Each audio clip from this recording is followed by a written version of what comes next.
Today's episode is brought to you by Eagle Energy. Eagle Energy is a plant-based caffeine inhaler. Everyone out there that is still drinking those sugary energy drinks to get you a quick jump start to the day, that is a thing of the past. Eagle Energy takes 30 to 45 seconds to kick in.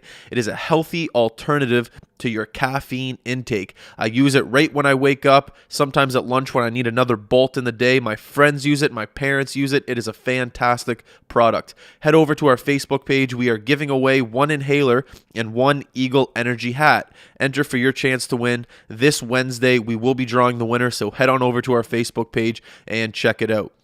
This episode is also brought to you by the Doctor's Formula.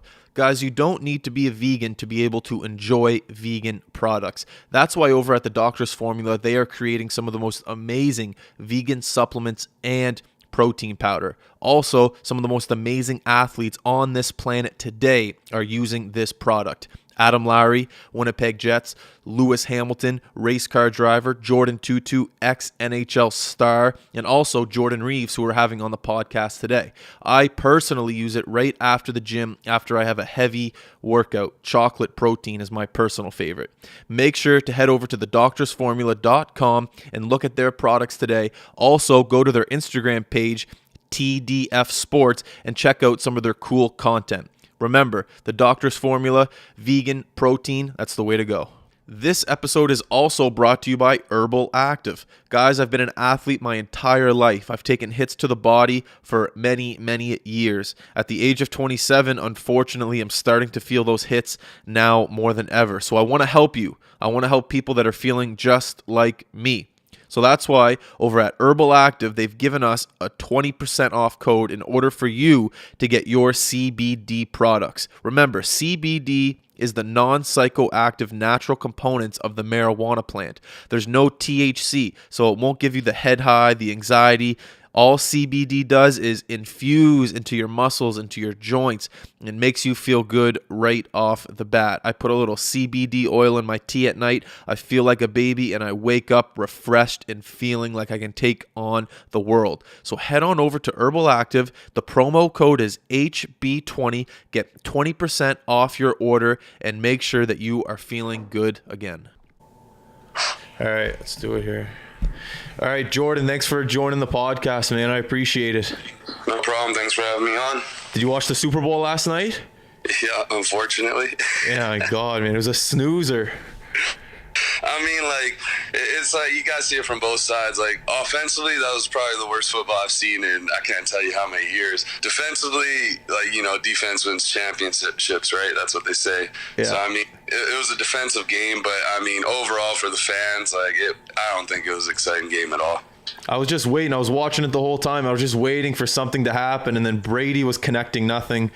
And it's just on both sides, nothing was happening. By the time it was like the first quarter was done, I thought the MVP of the game was going to be a punter. Yeah, 8 punts, right? I know. I was trying to predict the score with my girl, and I was like, you know what? I think LA's going to have it into halftime. They're going to have a full head of steam, and then, you know, the GOAT's going to just trot through till the end. Yeah. I mean, it was 3-0 going into half. It's like, oh, come on, man. Did you have any buddies on the team? Like, I don't know the football community that well, but was anyone on the team that you knew of? No, not this year.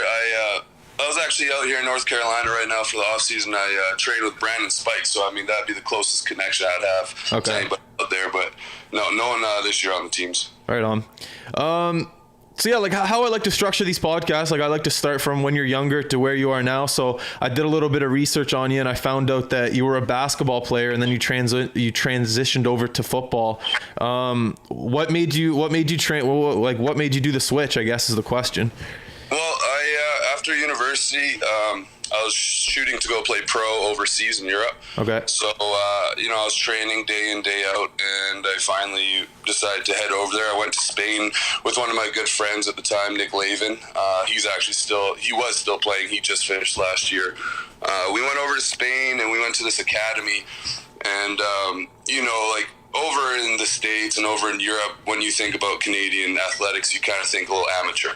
and that's just like kind of the consensus around there. So when we went up there, 2 Canadians, they were kind of thinking, okay, these guys, they're not going to be anything good, whatever, we'll give them a look. We ended up being the top 2 at the academy for the entire time we were there. So yeah, we ended up getting some looks. My friend went over to Spain. I checked out some teams in Spain too. The thing is, over in Europe, if you're not one of those first team All-Americans from NCAA, you're not going to get a look from the top tier divisions yet. So you got to kind of work your way up the ladder. So we were checking out some teams. I checked some teams out in Spain. I went over to France for a bit. I was in Ljubljana, Slovenia for a bit.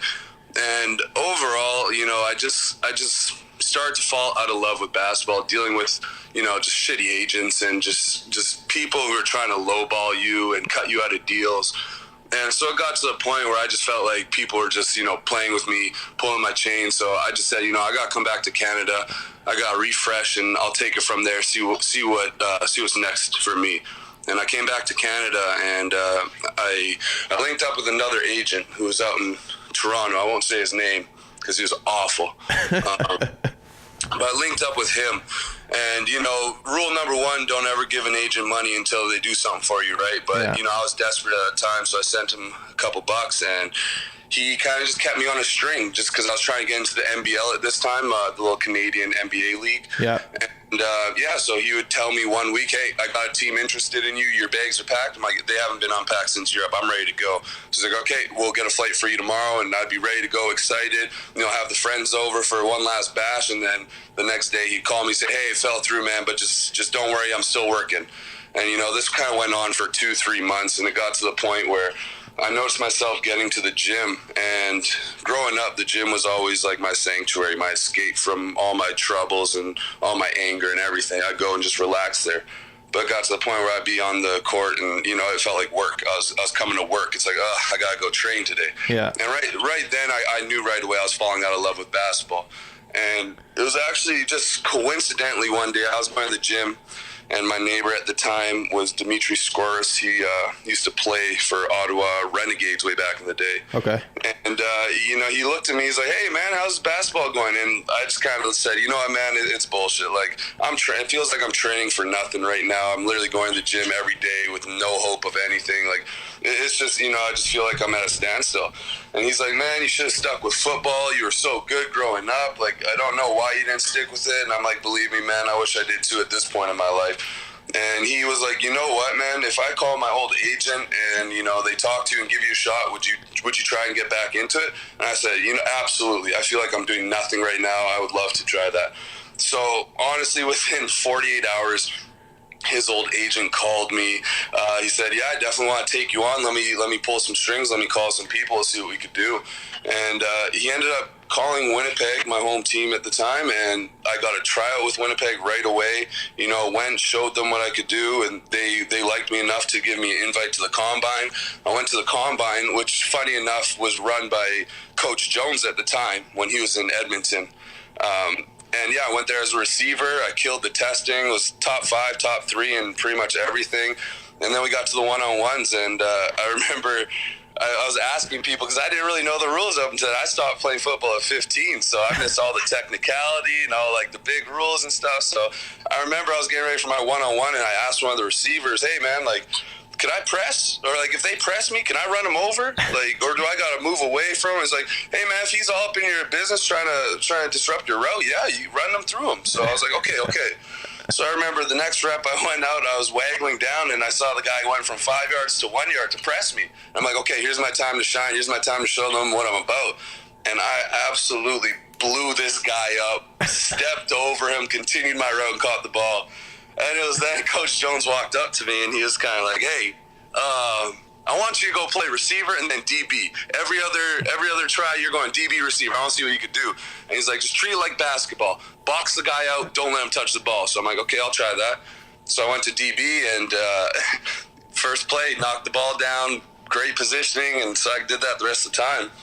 Come training camp, or Winnipeg brought me to mini camp, and I did good out there. Obviously, I was a little rusty because, one, I never played receiver. I was a running back growing up, and I was out of the sport for 10 years, so it's tough to get back into it. But, Yeah. I transitioned good. I was always in shape. My conditioning and everything was always top notch. So that I kind of exceeded in, and I think they saw that.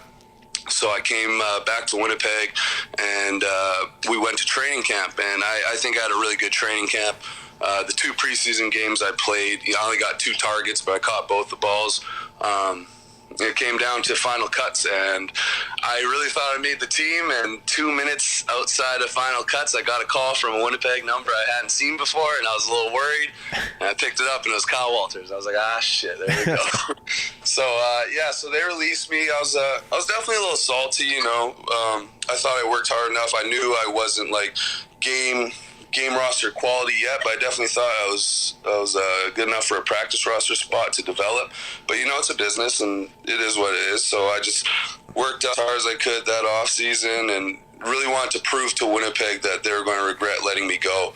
And I remember I got a call from Coach Jones, and he's like, "Yeah, I want to bring you over to Sask." So I was like, "Okay, let's do it." So I went out to minicamp with Sask, thinking I was going to be a receiver. And I was sitting in the meeting with Marcus Howell. That was our receiver coach at the time. I just remember Coach Jones coming in. "Reaves, what the hell are you doing?" I'm like, "What, Coach? I'm watching film." He's like, "You're playing safety. Let's go." I'm like, "What, safety?" I'm like, "Coach, you gotta understand. I was a running back growing up. I stopped playing when I was 15. I only know offense. My dad was a running back. I only know offense. And you're gonna throw me? Okay, you know what? Let's do it. Let's see what we got." So I remember just sitting in the meeting with Jason Shivers, and he was writing Chinese on the board to me. I had no idea what anybody was talking about. They're talking about cover 2, quarters, all this. I'm like, "What are you guys talking about? Just put my name on the board and tell me where I need to be. Like, you guys are messing me up with everything else." So I went out to the camp. I played safety for him. I played corner for him. I played half for him. I played linebacker. And then the last day, he's like, "You know what? Come play some one-on-ones. You're on the end. You're pretty athletic." So, I went to D-end, and I think I was something like 7 for 11 on my one-on-one reps. So I did really good. And he's like, "Yeah, we're going to bring you to camp. Like, you're looking good." I get to training camp, and my whole thing was I was only 220 pounds at that time. And I played a majority of the mini camp at defensive back and safety, so I had the whole intention of coming in to play DB. And same kind of thing happened. I get to training camp, I'm sitting in the DB meeting room, and we're going over plays, and Coach Jones again, "Reaves, what the hell are you doing?" And I'm like, "What, Coach? I'm watching film." He's like, "Nah, you're playing on the end for me. You're DN." I'm like, "Oh my goodness." So now I'm a 220-pound DN. First year on defense going in there, but my thing was I'm a hard worker, right? So I ran every single play. I sprinted to the ball every play. I showed them that I'd never give up, and my first year, that's how I made the team, strictly on my work ethic. Well, it looks like you were chucked into a lot of new situations when you first went into the CFL. If you can pinpoint one of the biggest, or maybe the hardest transition, what do you think it was? I would think the hardest transition would be reading the play as it happens. Like when I went onto the DN, my whole thing was I was staring at the quarterback and running back. And every single time I'd be out of position. I had no idea why until, Willie Jefferson and some of the vets in the league were like, "You can't look at the back. You got to beat your man first." So the hardest transition for me was focusing on the tackle and seeing what the tackle did and then reading the quarterback. Because for me, it was just moving too fast. I was like, "You know what? Let me work on my get off first. Let me work on my first move first." Like, this is all new to me. For these guys, they've been doing it for 20 plus years. So it's just second nature. Yeah. For me, I had to relearn and teach myself, the proper technique, the proper positioning, where I should be on runs, where I should be on pass, how to read if it's a run or pass. That was actually probably the hardest thing, because I would see the rest of my D-line, they would look at the O-line and be like, "Okay, it's a run." And I'm like, what the hell are you guys looking at? How do you know it's a run? Like, This looks the exact same as the last pass. So, my hardest thing was definitely getting keys off the O-line and keys off the quarterback and position where everyone's at. That was definitely hard for me. I know your dad played for the Miami Dolphins and he won a Grey Cup. Did he ever give you any advice when you first got into the CFL? Yeah, I mean, when I first got in, it was definitely, just show him what you could do. go out there, play your hardest every play. But for me, like it was going from a running back perspective to a completely new game to me. So, you know, it was kind of hard for him to give me that advice going to the defensive side, but he just said, listen to the vets, listen to the coaches, do what they want, and, you know, you'll be successful. Well, that says something about your athletic ability, the fact that you're able to go from one basketball to football, and then you go to football, and then they completely change your position. That's 3 transitions in a short period of time, and you're able to, I'm not going to say master it, but definitely be a professional athlete in that position. That says something about what you're doing. Yeah, no, I've always had that mentality growing up where it doesn't matter what I'm in, if it's a math class, if it's basketball, if it's hockey or football, I was always going to be the best. It didn't matter what it was, I was going to be the best. And, you know, my dad instilled that into me and my brother growing up. No matter what you do, just be the best. Just try your hardest and you'll be the best. So when I played basketball, you know, I worked the hardest. I was always, you know, one of the top players on my team. And when I made this transition to football, I knew I had the athleticism to back me up. I just knew I had to work that much harder on the technique. But the athleticism definitely helped transition that for me. That's sick. I want to talk about your household growing up. You and your brother Ryan, obviously both incredible athletes. And I know when I listen to other brothers that grow up in the same household, there's a lot of competition within the household, whether it's the gym, whether it's doing better in school, whether it's, I don't know, getting the hotter girl, like anything. Was there a lot of competition between you and your brother growing up? From the second I woke up to the second I went to bed, absolutely. Like I tell someone, like, this is the funniest story I could tell to just describe our childhood. When we would walk in the hallways, there's one hallway in our house where it's like really tight. One body, one of us could fit through. If you encountered my dad or my brother, whoever's the toughest is making it out that hallway first. You're not letting the other guy get through. You're bodying him. If we're going to put our foreheads together and push as hard as you can, first one back down loses. That was literally every second of my life was a competition with him. But I loved it. I loved it because, I mean, it made me tough like I am now. Like I could deal with stuff that most people can't because I had my brother and my dad whooping my ass growing up. So, you know, competition was really high in my family, and like we loved it. We love competition. It's just who we are. When your brothers started playing hockey, what was the reaction like in your family? Because like your dad a football guy, you're a football, basketball guy. Where did that decision come from him? You know, I think we always knew he was going to go the hockey way. He's not, I mean, I think you've seen the videos of him playing against Phil Kessel basketball. He's not a basketball star. He could definitely hoop a bit, but he ain't no basketball star. Football, he was actually one of the biggest beasts I've seen in football. Me and him both changed the rule books for club ball back in Winnipeg. You know, he was crazy. But growing up watching him, he loved hockey. He loved playing hockey. He was big in hockey at our school that we went to growing up, which was a hockey school. He got recognized at that school, and I'm pretty sure when he got drafted to Brandon, I think that's where he made the decision. He's going pro in hockey. Yeah. He would write on his wall, like put a piece of paper, just said WHL, like get your shit together, you know, stuff like that, like motivating him to go the hockey route. And yeah, I think once he was how old would he have been? 16, 17 when he got drafted to the Wheat Kings. That's when I knew he was going hockey. But I mean, our parents support us no matter what we do. So they were happy when he just chose one, you know. That's cool. It's cool in a household when there's just more kids in the house playing different sports. It gives the parents more variety to go watch. Like they can go watch you play football in the summer, then him in the winter. It just mixes it up a bit. I like that. Yeah, it's perfect. And then same thing, I could go watch him play. Like I actually just I'm out in North Carolina, so we drove to Raleigh, just 2 hours away. I watched him play the Hurricanes on Saturday, and then vice versa.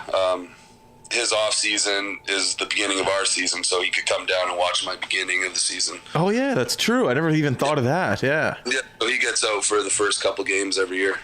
I saw on an interview that your brother did. Your family has a relationship with Scott Oake. Where did that relationship come from?